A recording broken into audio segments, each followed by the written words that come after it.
Sean Parson. Rest in peace to Paul Walker.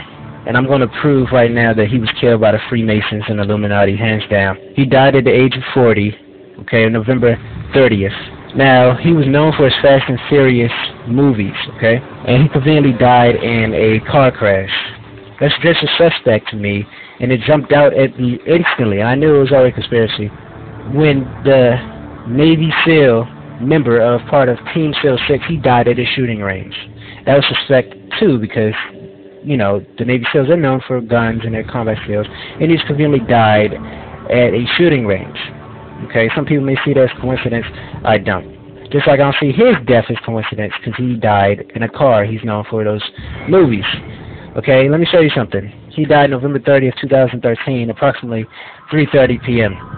That number was thrown in there just to let you know it was a ritual, and I'm about to prove it right now. Okay, approximately 3:30 p.m. 33 is the highest elite Freemason degree. If you think I'm jumping into something here, I'm about to make the connection. I'm about to show you proof that this is a Freemason connection right here. He had 32 films, okay, movies. He was in the process of making Fast and Furious 7. Okay, 32 films, another Freemason number. Okay, a very popular symbolic number in Freemasonry. Now, to understand even deeper, we have to go into Michael Hastings' death. He died earlier this year as well, 2013. He died at the age of 33. Once again, Freemason. Now, if you are into conspiracies, you know that he was killed for sure. Definitely. But get this. Let me show you the two places where they died. Valencia, California.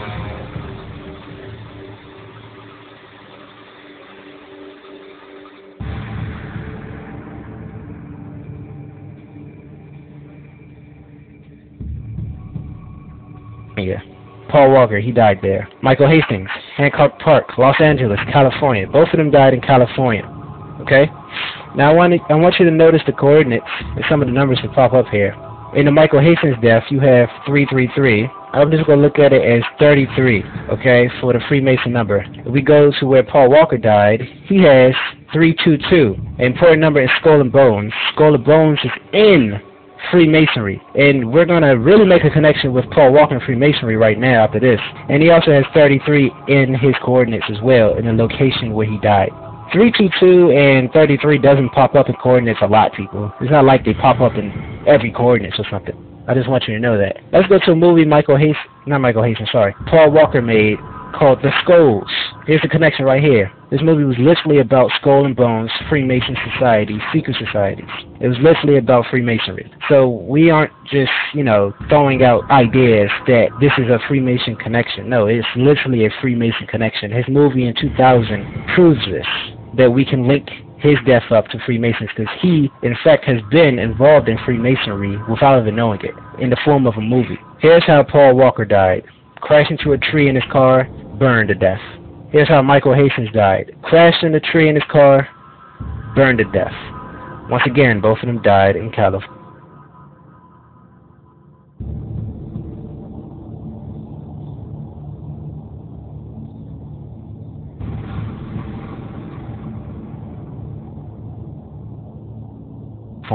Both of them died 2013. Let's go into this.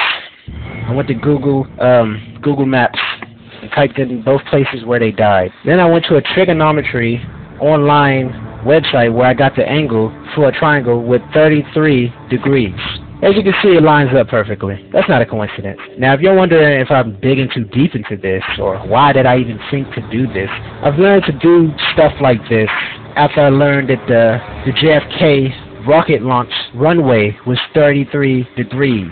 They put a lot of this 33rd degree symbology and coordinates into their plans, whether it be architecture and them building stuff, whether it be buildings or runways, or whether it be where they kill certain people. And right here is even more proof. Now, if you take a car, you're stuck between 32 degrees and 34 degrees, depending on which streets you take. Not degrees, sorry, 33 miles will be right in the middle of these two ways of taking it. Now, it's not 33, so I'm not going to say that that's more proof, but I just find it coincidental that they are, so close to 33 miles apart from where they died. Now, if it was 48 miles or if it was 16 miles, I wouldn't even throw that in there. I just wanted to make a point right there. So as we can see, this isn't a coincidence. He was obviously killed, and he was killed in an ironic way to correspond with his movie, Fast and Furious. Oh yeah, one more thing. Actor Paul Walker dead at 40. Only problem is this was published 10 p.m. Friday, November 29th, 2013, a whole day before he died. TMZ had the same article, but they scrubbed it. They made new articles the very day instead of the day before, because they knew he was going to die, like I said. I'm going to let y'all do more research. You can keep looking up yourself. I just wanted to throw that out there right now. I'm calling foul play. Sean Parson.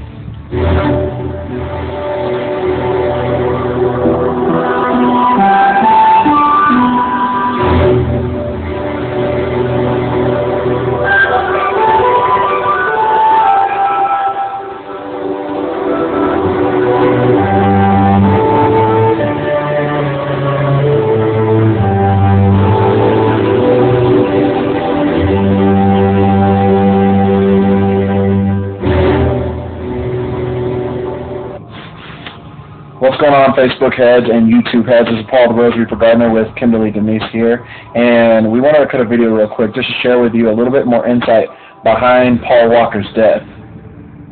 Hey, yeah, so I'm not a fan of the mainstream media to begin with, so anytime there's a story like this, I always do some more research through Google and through some other sources, and we're already finding that something's just not right. Number one, I mean, first,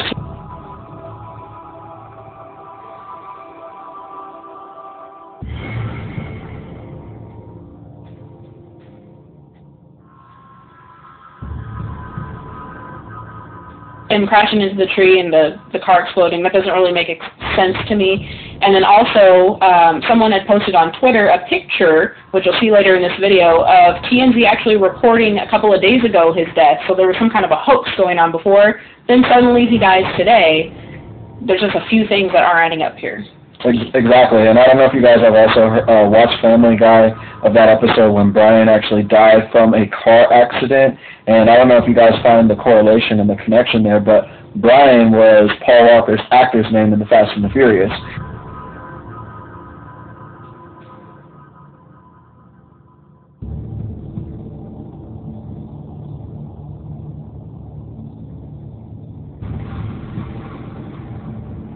And it was, I believe, like about a week and a half ago, right? Mm-hmm. About a week and a half ago is when Brian and Family Guy died. So it's like a lot of people always say, like, these type of things always tend to be predicted by the media and the industry, a.k.a. you-know-who, right? So what do you think about that?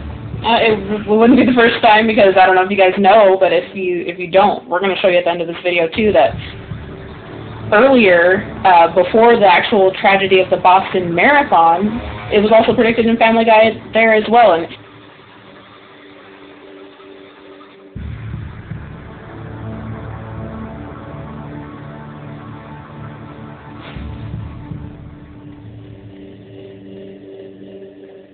it's not just Family Guy, it's, different movies. There's been other tragedies predicted in other Hollywood productions.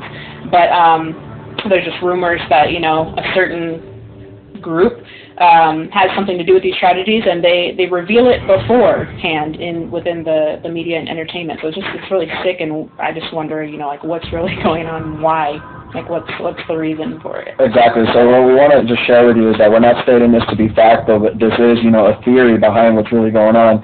And if you're somebody that likes to look deep into this kind of stuff, just click the link below, leave us your thoughts and comments, and let us know, because this is a serious matter, and we would love to hear back from you. See you guys.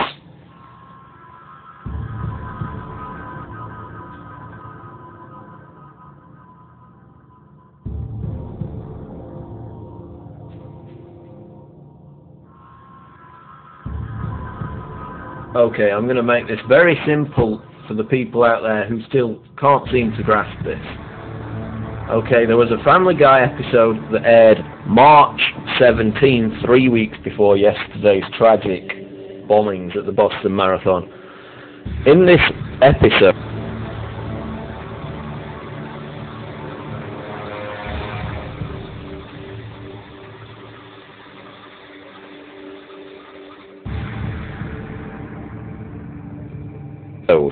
There were two separate scenes.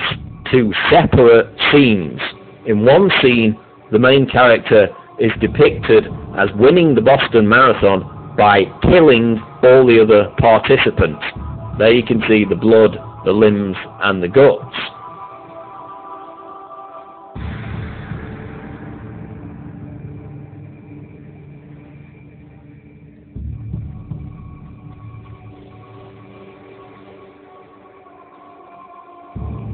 Then, in a second scene, in the same episode, not following the previous scene, but definitely in the same episode, the main character is depicted detonating by accident 2 explosive bombs via a cell phone.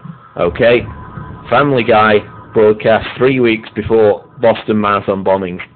Same episode, let me repeat that again. Same episode, different scenes within the same episode.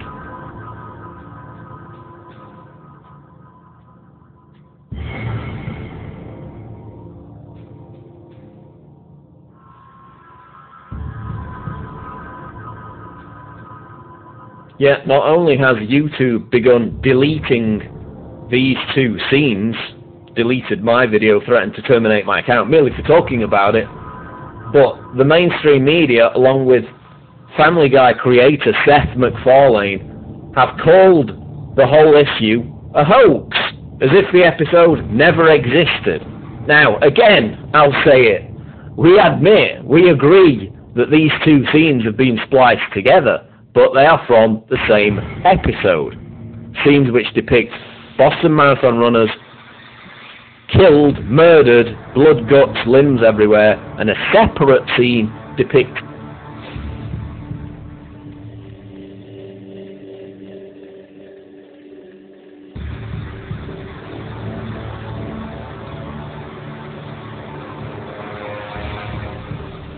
two explosive devices being detonated, a separate scene in the same episode.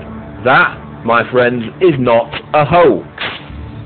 And now TiVo is deleting the whole episode from their boxes. Quite difficult to delete an episode that is a hoax and doesn't exist. And yet this guy is on Twitter calling us abhorrent merely for talking about this weird, bizarre coincidence. The episode aired 3 weeks before the bombings. He's the one calling us abhorrent, yet he's also the one making cartoons which joke about terrorist bombings and mutilating, murdering people at the Boston Marathon. Okay? Something doesn't quite add up with that kind of hypocrisy. But now it's all across the media that the Family Guy Boston Marathon bombings video is a hoax, even though it's not a hoax. Those scenes were depicted separate scenes in the same episode. And yet, every time I talk about it on YouTube or Facebook, half the comments are, "This has been debunked as a hoax. How dare you talk about this? I'm going to report you to YouTube." It's not a hoax. Go and look up the video. You can download the whole episode online. The 2 scenes are in the same episode, and yet the media is calling it a hoax. Seth MacFarlane and others are calling people who dare to even discuss it as abhorrent, when he's the one making cartoons joking about killing people at the Boston Marathon. This is Paul Joseph Watson reporting for Infowars.com. The Family Guy episode is not a hoax.